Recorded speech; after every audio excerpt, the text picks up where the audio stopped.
One day, the friends were on their way home after a nice long walk. Oh, Ari, please be careful. There's lots of hard stones underfoot. Knock! This isn't a stone. It's an egg. But how did it get there? Aristotle and Knock began to look around, trying to find out what made this egg appear out of the blue. I can only say one thing for certain. This egg is a future nestling, and the forest is a bit too dangerous a place for an abandoned nestling. The friends were so anxious about the baby bird's fate that they simply could not leave it alone in the nightly ink-black forest, so they brought it back to their home. Well, friend, we have to lay it down on a pillow to make sure its stay here is comfortable. You're right. And we'll wrap it in a blanket tightly so it won't freeze.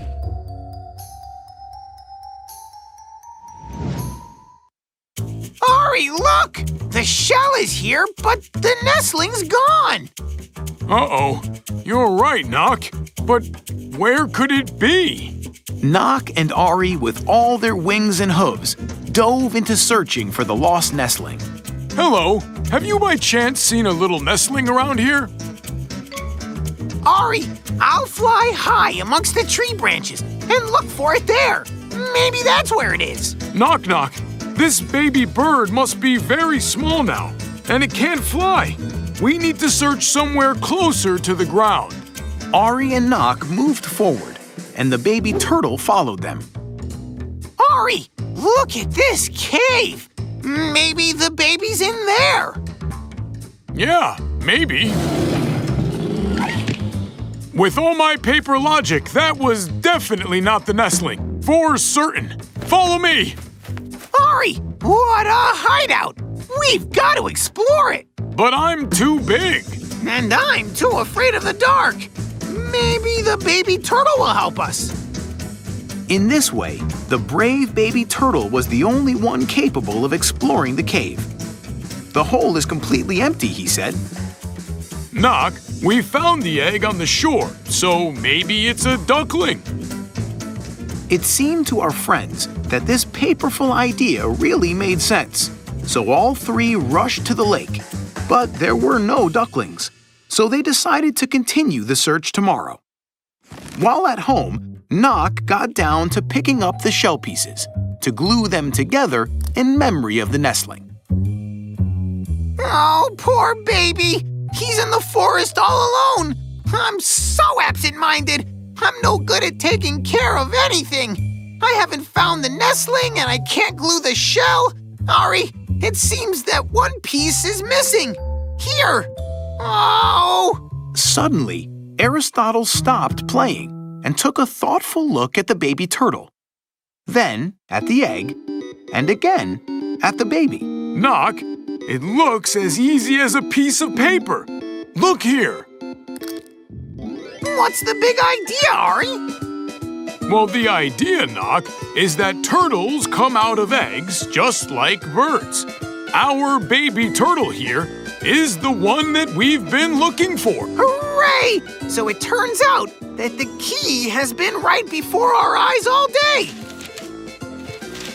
So, let's make a little turtle. Take a paper plate and paint it any way you like. This will be the shell. Now, cut out a head, claws, and a little tail. Now glue them on, but don't forget about the eyes. You can paint them or glue them on.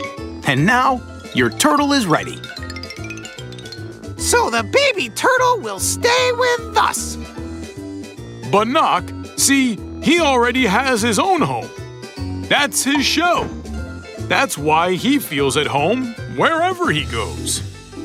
Whoa! This day folded up so paperful, I think.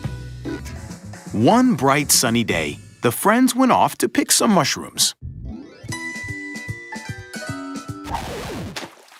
Ari, I thought that we left home to get some paper mushrooms, not to go swimming, didn't we? Knock, I don't understand what happened here either. Look how much water there is. We have to quickly find out what caused this water flood. Otherwise, our mushroom quest will be put into question. Aristotle and Knock Knock kept wondering how come all of the paper forest was flooded with water. Where did all this water come from? I don't remember it raining.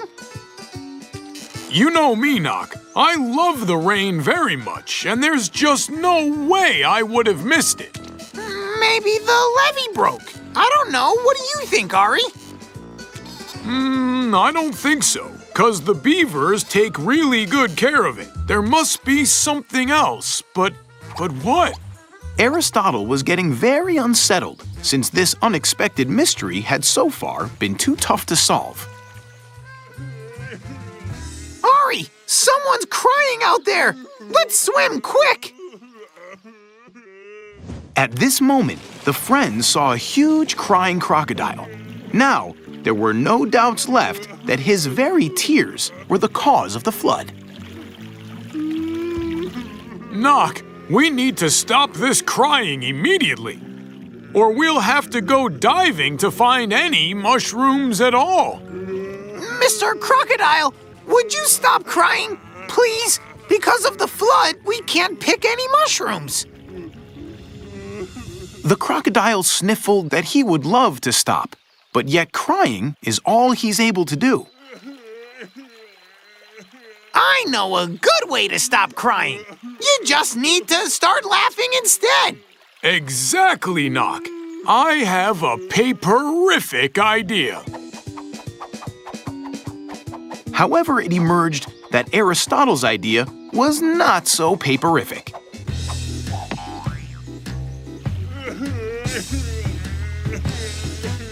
I think that poetry can help us, Ari. I'm gonna unfold a funny piece of poetry to him, and it's gonna make him break into laughter. Strolling mile after mile was unhappy crocodile. He thought refrigerator was his lunch and felt so riled. The crocodile came off, but then burst into tears even harder. Well, Ari, I guess crocodiles aren't so hip on poetry. Even my poetic quill can't change that. Quill? Of course, the quill! How didn't I think of it myself? This is exactly what we need. We'll need colored paper, glue, scissors, and a small twig. Now, cut 2 quill-shaped figures out of paper of different colors. That's it. Now, make small cuts along the edges to shape a fringe. Very good. Glue the 2 quills together and apply glue in the middle. Stick the twig to the middle piece from the top. And now, your quill is ready. The content crocodile could not stop thanking Aristotle and Knock Knock, because from now on, whenever he'd feel sad, he could just give himself a tickle. Don't be blue anymore, but don't get addicted to tickling either, because laughing could make your tears come as well, and we'd get flooded again. And then we'd have to use a fishing rod just to get the mushrooms out. Knock! Look at how many mushrooms there are now. It couldn't have happened any better, Ari, because every paper story always unfolds so well. This is Paperful. That day, the friends picked the record amount of mushrooms, which were there when all the water dried. And despite our story beginning with tears, it ended up so wonderfully, like it always happens.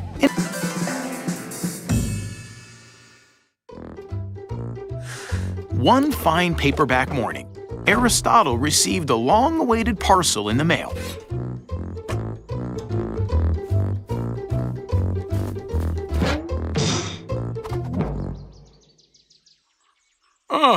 So black and white. Even the most mannerly moose can trip and fall.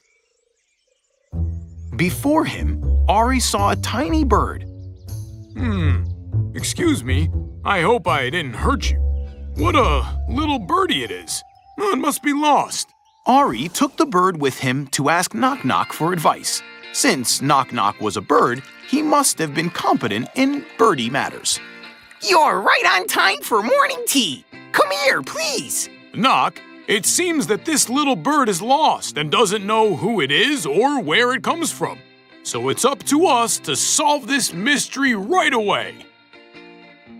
You probably have guessed by now that inhabitants of Paperland love mysteries almost as much as ink morning tea.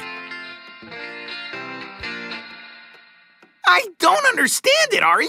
Either our book is out of date, or science doesn't know a feather about this birdie yet.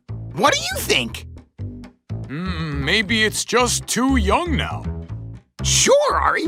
Perhaps this is a nestling of Kay the Jay. How didn't I notice it before? Then let's go to Kay the Jay right away and hand her back the baby bird. A paperific idea. Let's fly. The friends wanted to help the tiny bird with all their hearts, so they rushed to Kay the Jay. After quite a long journey, the three reached the nest of Kay the Jay. How are you, Kay? We need your help as quick as possible.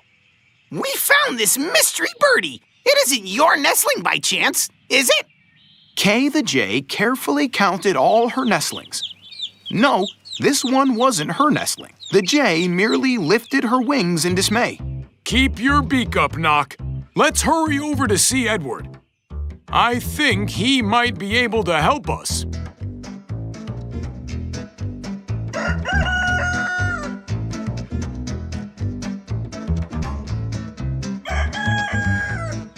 Good afternoon, Edward. I normally wouldn't disturb such a big shot like you, but we have a question. And although Edward indeed was a big shot, this time he wasn't able to help our friends. Oh, what do we do now? Our list of feathered acquaintances is done. Be cool, Knock. I have a brilliant idea. We'll take a shot of the birdie with our camera and hang the announcement all over the forest. Paperific! Paperific!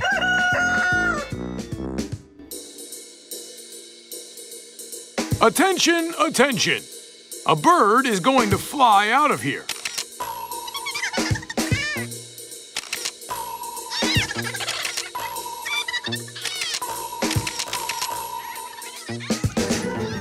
Eureka! This bird came from the camera. It escaped when I first dropped the camera box.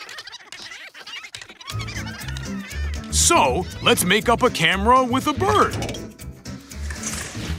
Take a medium-sized box and paste colored paper all over it. That's right. Now, draw a bird on the back side of a paper cup and glue it to the bottom of the box. Very good. Now, make push buttons from a thread spool and buttons. Your camera with a bird is ready to go. Hooray! Now, when the mystery of the bird is solved, I think we should take a photograph as a keepsake. In this way, with the use of their camera, Aristotle and Knock Knock not only collected the whole album of nice-looking photos, but also solved the curious mystery. And the little birdie was not lonely anymore. It all folded up in a very paperful way.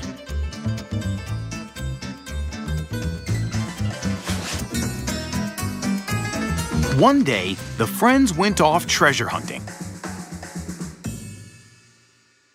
Knock Knock, are you sure that this is the treasure map? Oops, Ari! That was the carrots map. The treasure map is here. Well, then we should continue looking for treasure right away. Knock Knock and Aristotle were on a quest for a secret cave where countless treasures were hidden.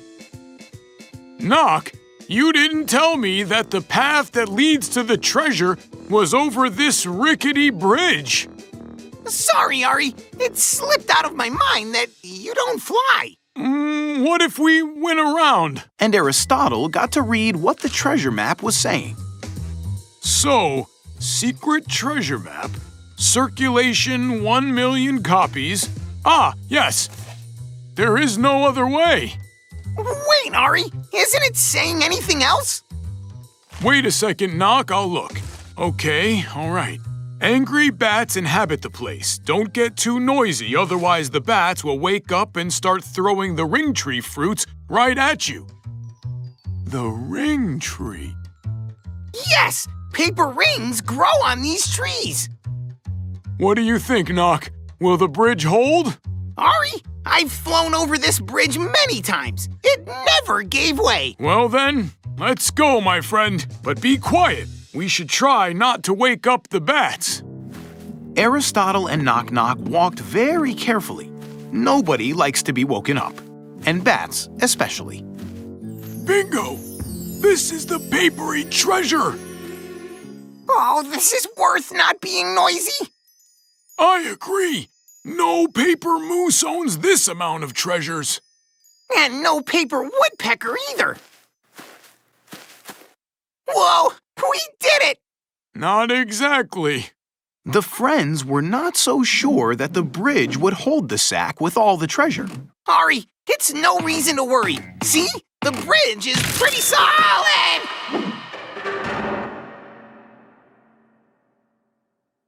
Uh-oh, Ari. I think we're too loud. I wouldn't be surprised if the bats come out now and start flinging the ring tree fruits at us.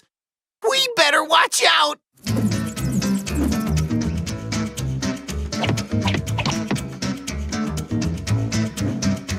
Bats are all around, and the abyss is ahead. So what's to be done? How can we fix the bridge? I need to think it over paperfully.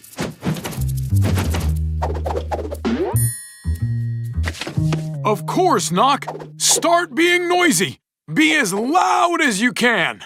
But then the bats will shower us with the paper rings from head to toe. That will be perfect. We'll build up a paper chain from the rings and a new bridge from the chain. Hooray! Banzai! We're here! Hey, come on! Throw it at me! Yay! Hey! We're here! Look at us! Hey! Hey, come closer!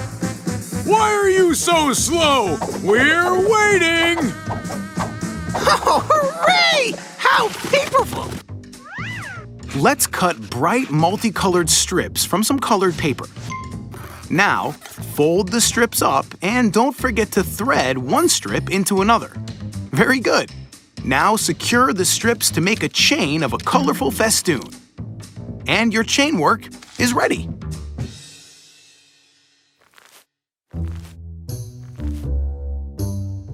Aristotle and Knock Knock finally reached their home without any difficulty.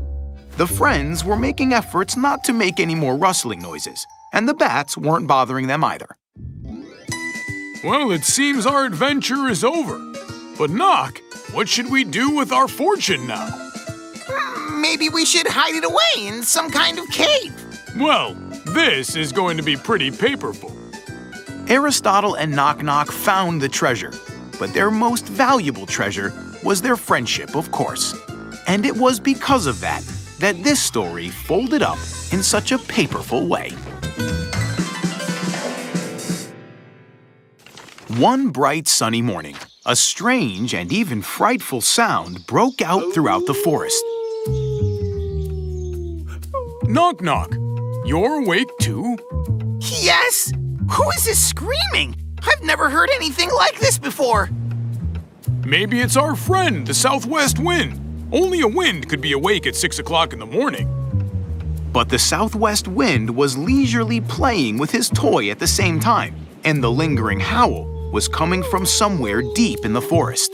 Excuse me, southwest wind, but you've probably been out and about already and maybe know who's howling. The southwest wind revealed that this was the gray wolf, the one who lives past the paper bridge and past the steep shore. It is he who doesn't let the whole forest fall asleep. So from now on, we could never get any sleep? Oh, what should we do, Ari? Well, first off, we need to understand why he's howling. He lives past the steep shore. Well, maybe he wants to drink, but he can't get down to the water. Right. We just need to get a bucket of water to him. So that way, he'll calm down. A paperific idea, Knock. But which one of us will visit the wolf? If it lands on Moose, then you'll fly. But if it lands on Woodpecker, then I should go. Well, that's fair. You go.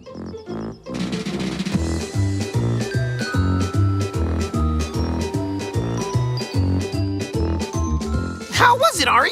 Did you give the wolf some water to drink? Yes, Knock Knock. Everything is picture perfect. The wolf's not gonna trouble us anymore. We can even celebrate with this tea and cardboard buns. Our plan failed, Ari. He didn't want water. He wanted something else. Oh, why didn't I understand it from the beginning? Wolves howl out of hunger, Knock. We just need to feed it. This is a paperific idea. Let's take some buns to the wolf. Well, now it's your turn. Will you take some of the buns to the wolf? No way, Ari. To make it fair, let's flip a coin one more time. Call it.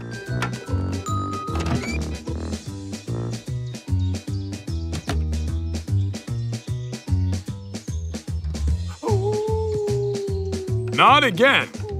I mean, what if he doesn't want that after all?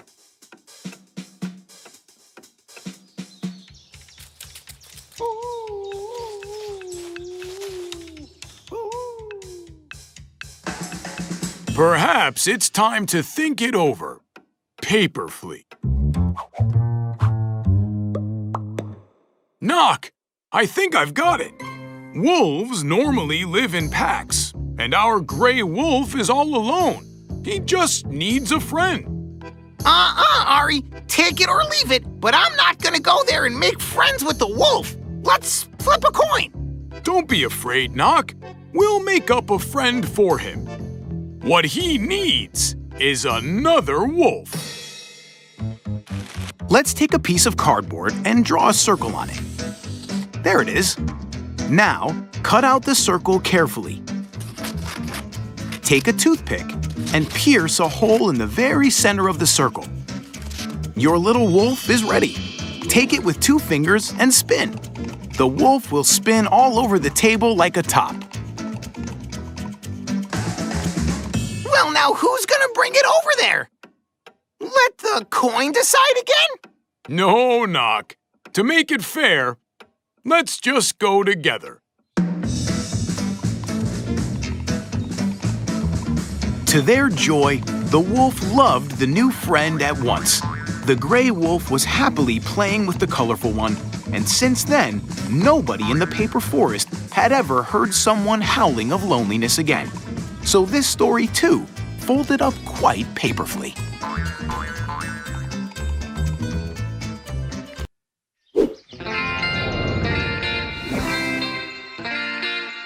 Aristotle and Knock Knock were keen on sending and receiving letters because the letters were made of paper. And in Paperland, as you know, the word paper is synonymous with good. It's been a long time since we received any letters. Oh, everybody forgot about us, Ari. Nobody writes to us. Don't worry, Knock. There must be a logical reason. What does it say over there? This is... Whoa! It's our address! Paper Street, Building 1. Somebody's turned our address plate upside down. You see, there's the solution. We get no letters because the postman can't find our address. Why don't we just wait here for the postman?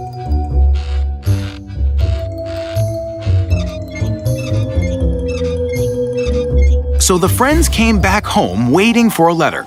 But a strange thing happened. The next day, the address plate was reversed again. But not only the address was turned over. Look, Ari! Everything in the yard was turned upside down, as if someone came at night and reversed each and every object. There really must be something wrong. Well, of course there is. Who would ever want to go on a swing in reverse? I don't understand. I'll have to think this over, Paperful. Whenever Aristotle has to ponder on a problem, he always takes his double bass and starts playing on it. Usually, the ideas come instantly flowing into his head. But in this reversed story, even ideas that occurred to him were somehow reversed. Hurry, look! I'm swinging head over heels! This is so fun! Instantly seeing Knock Knock upside down made Aristotle take a special thought. I think I know who's turning our things over. Indeed! Who is it? To know for sure, we should wait for nighttime. That's strange. It's too dark for 6 o'clock. That's because the clock is turned over. Right! But who did it? Look! It just so happened that bats had moved into Aristotle and Knock Knock's home. They thought that the house was abandoned because there was no nightlight. And, as you know, bats go walking around at night and sleep all through the day. And what's more, they hang on trees with their heads down. Such strange creatures they are. I guess we have new neighbors, Knock. Yup. And you know what I think? What? They really can have fun. The friends joined in on the housewarming party.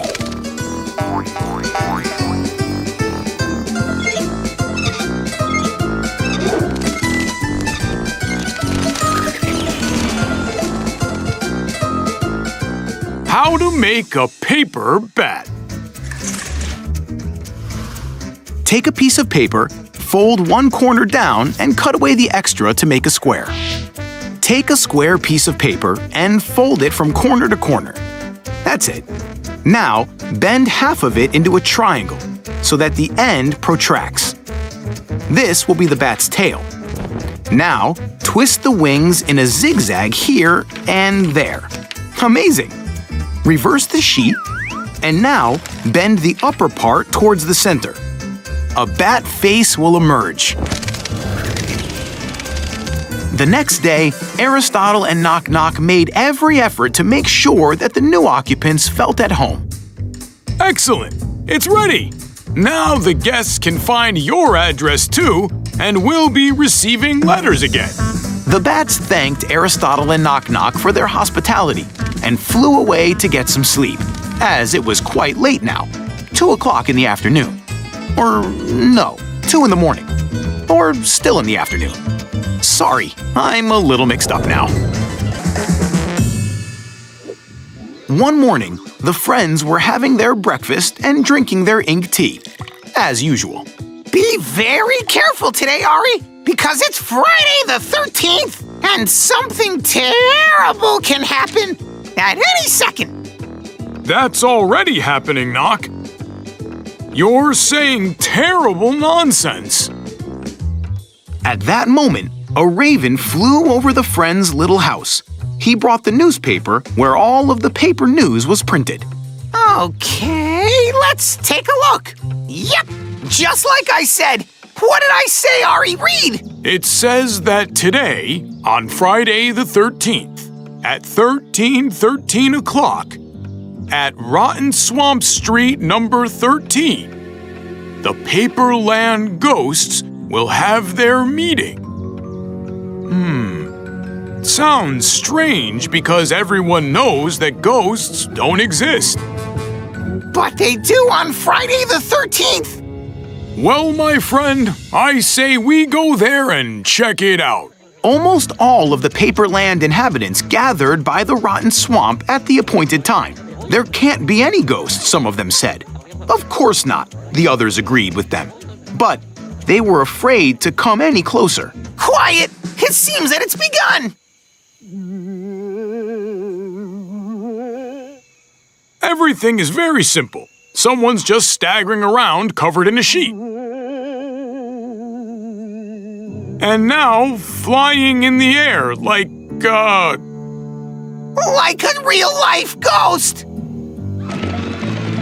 Knock, but this is impossible since ghosts don't exist. Well, not today, Ari. We need to act paperfully.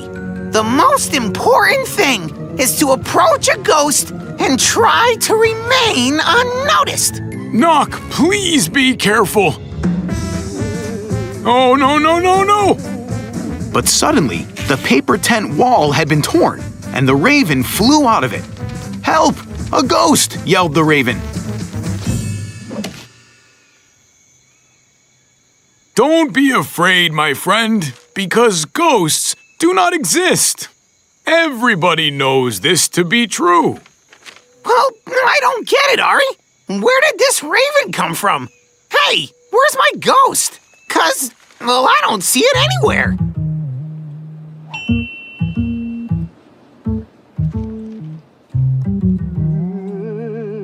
Huh! I knew it, Knock!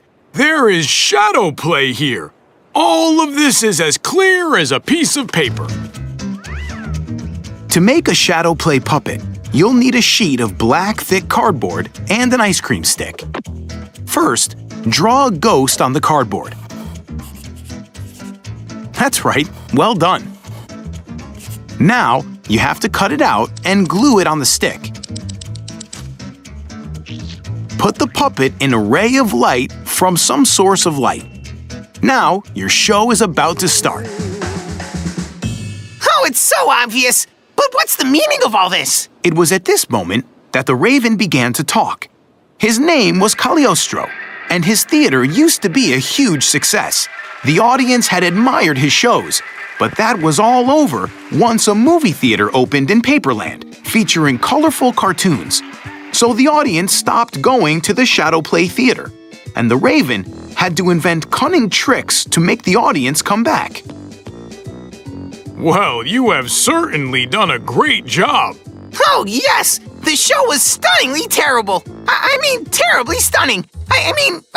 Well, you get it. The friends assured the raven that they would no doubt visit his next show. Oh, well, it sure is a pity that real ghosts don't exist. Ah! A ghost! Knock, what's wrong with you?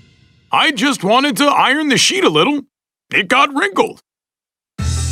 It was in this way that our story that happened on Friday the 13th paperfully folded up. You'll learn what happened in Paperland after that the next time, so don't go too far away. Aristotle was up to give his friend Knock an uncommon present. He had been busy all morning making up a painting. Look at this, Knock. I think it's pretty good. What do you think?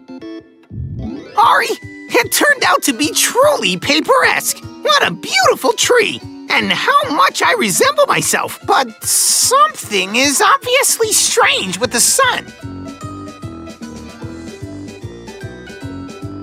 I think you're right, Knock. Something's wrong. Unlike your portrait, I had to paint the sun from memory. No, Ari, it's as easy as a piece of paper. We just need to go outside, look around, and paint exactly what we see. Whoa! How are you gonna paint the sun, Ari? It's shining way too bright. Don't worry, my friend. I have something special to help me out. And although Aristotle's idea was paperfully right, the sun on that day was truly blinding.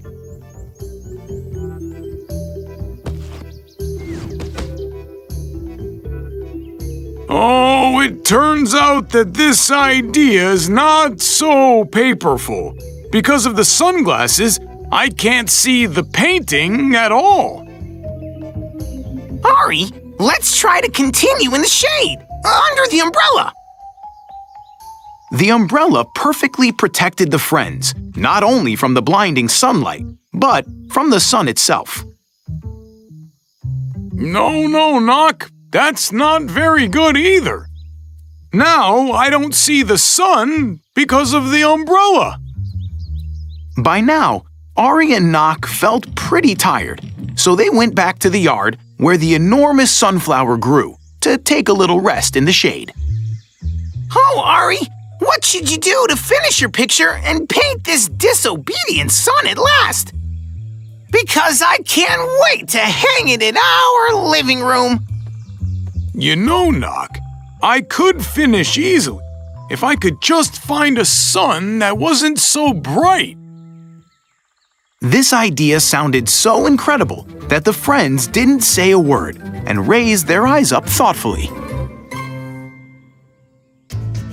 Why didn't I think of this right away? We have a solution right over our heads. Where is it? Right above our heads? If you look at it, you can see that the sunflower looks just like the real sun. This is unbelievable! Ari, we have a little paper sun grown right beside our home. Oh, paperific! So why don't we make a sunflower? Put your palm down on a yellow piece of paper and outline it repeatedly. Now, cut the hands out. Cut a circle from a piece of cardboard and glue the palms all along the edge of the circle. Now, take a regular pencil and draw a circle in the middle and glue seeds all over it. Cut out leaves from green-colored paper and glue them on too. That's it. Great! Your sunflower is ready. Now Aristotle was able to finish the picture and finally present it to Knock Knock. The sunflower's been in our yard for so long we almost didn't notice. But it turned out to be perfect when we looked at it from a different perspective. That's so true, my friend! Now, the sun on your picture looks exactly like the real one!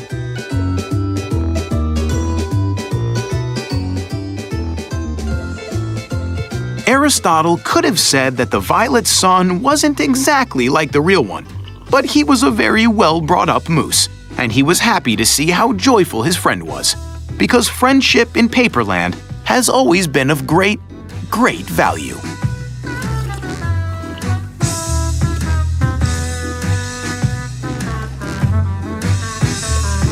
We're sitting in the living room and working on a crossword puzzle. 8 down. The table one contains much, and the tea one a little. What is it? Spoon. It's spoon, Knock. So we put down spoon. And now 5 across. A glass with an ear on the side.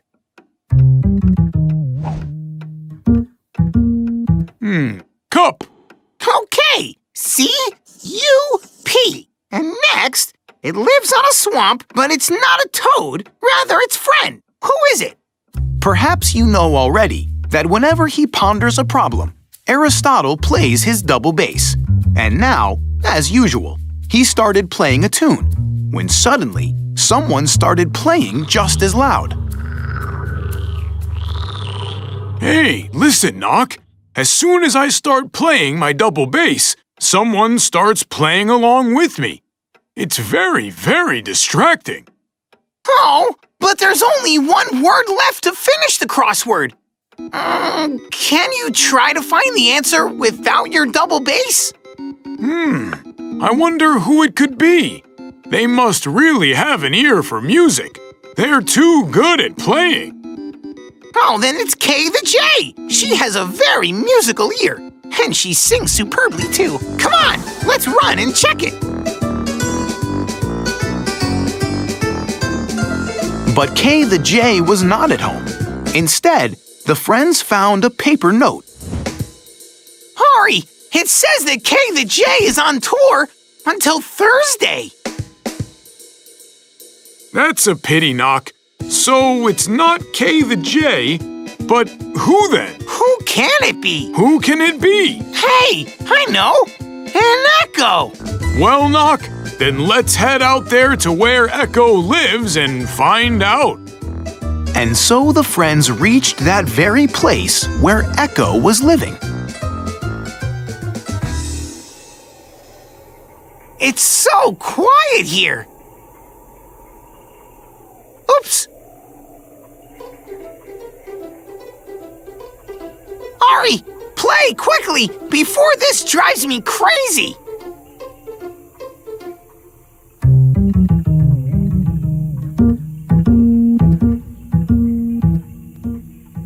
Well, definitely this is not an echo.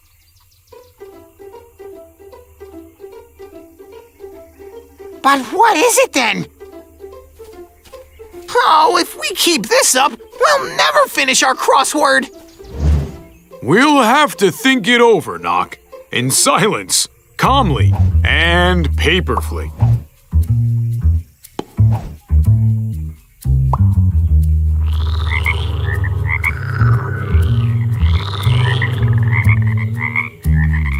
Well, sure. These were frogs, and they're very, very musical, and they love to put up froggy concerts. Yes, it was frogs. They loved the music so much that as soon as they heard the double bass, they started to sing along at once. Take a sheet of green paper and fold it to make a square. Cut away the extra. There you go. Now, bend the two corners into a triangle towards the center. That's it. Amazing. Bend the ends outward. These will be the frog's legs. Cut two circles out of a piece of paper and paint eyes on them. Now, glue them onto your frog's head. Great! Your frog is ready to jump.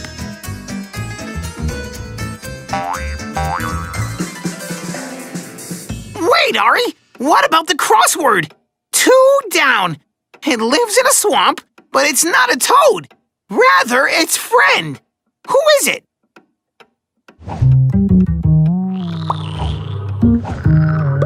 A frog! Hooray! How paperful! In this way, the friends found out who the mysterious musicians were, and on the same page, they solved the challenging crossword puzzle. So without a doubt, we can say that this story also folded up.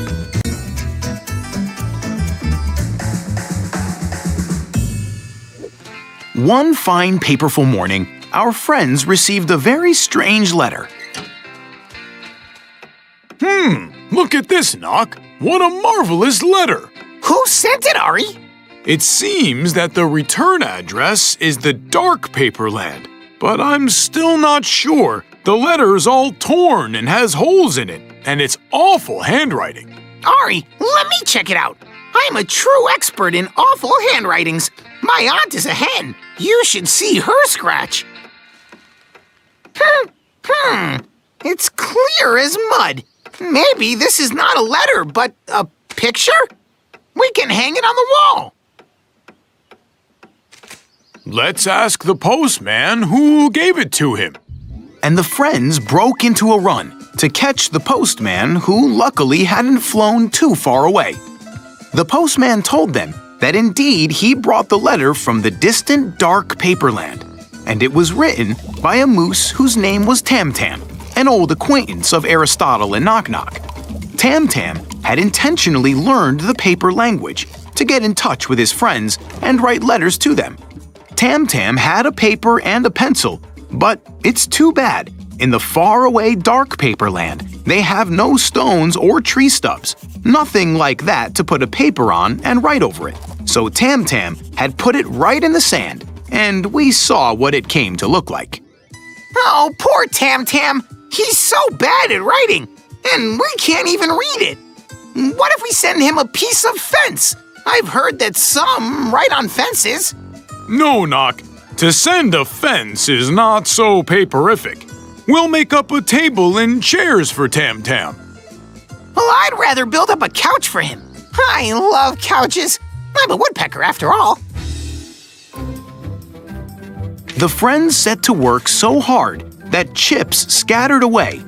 Or more specifically, not chips, but paper cuts. But when the friends were through with manufacturing the furniture, they faced an unexpected problem. That's right. Go ahead. Move up. That's way too big and heavy. Knock, our furniture won't take to the air. So we'll never know what Tam Tam wanted to say to us. Oh, this will be the most mysterious mystery and secret of all the secrets. But what if it was something very, very important, like the million-dollar question of life? Or maybe he needs our help. I'll have to think this through in a paperful way. What is there to think about? We gotta take it on! Quick and paperfully. If only we could send our furniture somehow in a small letter. Well, in fact, we can, Knock. What? How can we send the furniture in an envelope? A piece of cake. We'll make up fold flat furniture. Hooray! Oh, how paperful! Take a piece of paper and fold it in two.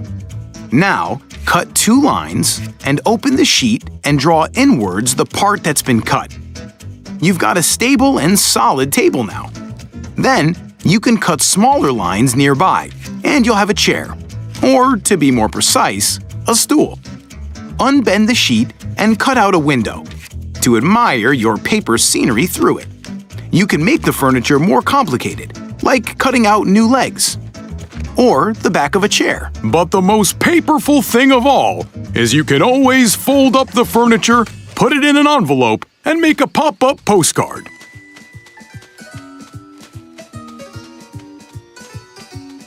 A stamp! Hurry, we forgot to put a stamp on it! So this story, too, folded up very paperfully. Aristotle and Knock Knock sent the folded flat furniture they made to Tam Tam, and he was at last able to thank them in his response. It appeared that in his first letter, he had asked them to mail him some piece of furniture so he could write letters on it. Though Knock Knock is still sure that Tam Tam had sent them the picture, not the letter. It's all because of Tam Tam's handwriting, which is a little too artistic. See you next paper time.